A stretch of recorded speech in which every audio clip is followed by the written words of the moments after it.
ఎన్నికల వేళ supreme court versus కేంద్రం అవుతుందా చూడాలి. కోర్టుల తీర్పుల్ని ప్రభావితం చేసేందుకు ఓ స్వార్థ ప్రయోజనాల సమూహం ప్రయత్నిస్తోంది. దాని నుంచి రక్షణ కల్పించాలి అంటూ భారతీయ జనతా పార్టీ మీద, కేంద్రం మీద అభియోగం మోపుతూ 600 మంది లాయర్లు లేఖ రాశారు. 600 మంది లాయర్లు కాంగ్రెస్కి దీన్ని లింక్ చేస్తూ మోడీ తీవ్ర ఆరోపణలు చేశారు. అసలు పాయింట్ ఏంటి? ఇప్పుడు వీళ్ళు కోరుకున్నట్టు తీర్పులు రావట్లేదు కాబట్టి అన్నట్టుంది. ఇదొక నేరేటివ్ క్రియేషన్. కేంద్రంలో ఉన్నటువంటి భారతీయ జనతా పార్టీని బద్నాం చేయడానికి అమెరికా ఇప్పుడు వరుసనే చూడండి. కేజ్రీవాల్ అరెస్టు, వాళ్ళు అసలు రైతుల పేరుతో రచ్చ చేయాలనుకున్నారు.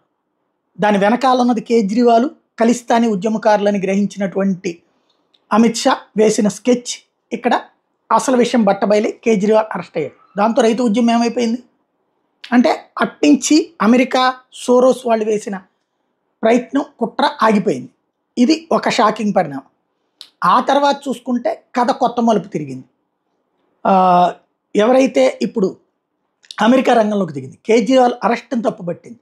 గతంలో సోరెన్ అరెస్ట్ అప్పుడో, లాలూ ప్రసాద్ యాదవ్ అరెస్ట్ అప్పుడో ఎప్పుడు మాట్లాడలేదే దేశంలో ఒక ముఖ్యమంత్రి అరెస్ట్ అని చెప్పేసి.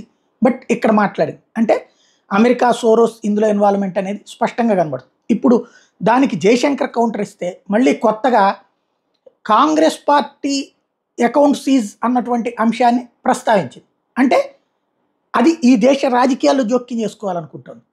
దానికి జయశంకర్ ఘాటుగా స్పందించింది. కాబట్టి ఇప్పుడు కొత్తగా ఇది మేధావుల ద్వారా అంటే కరెక్ట్గా ఎలక్షన్స్ అప్పుడు ఒక నేరేటివ్ క్రియేషన్, ఒక నియంతృత్వం జరుగుతుంది అనేటువంటి ప్రొజెక్షన్ చేయడానికి రెడీ అవుతుంది. ఏం జరుగుతుందో చూడాలి.